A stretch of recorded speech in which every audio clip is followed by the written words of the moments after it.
যেমন পার থেকে সাগরের রূপ চেনা যায় না, তেমনি দূরের হয়ে তোমার কাছে নেওয়া যায় না।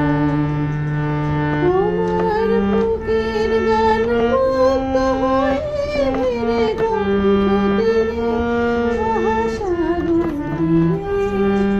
তোমার বুকের গান মুক্ত হয়ে ফিরে কণ্ঠ তীরে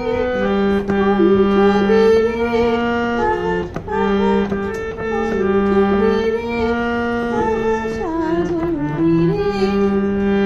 একটু একটু খুশি তোমার পাগল মনে ছন্দরত, তুমি নির্ঝর উপকূলে নায়িকার মতো পথ চলতে গিয়ে, কিছু বলতে গিয়ে থেকে বৃষ্টি চোখ বলে লজ্জানত। তুমি নির্ঝর উপকূলে নায়িকার মতো পথ চলতে গিয়ে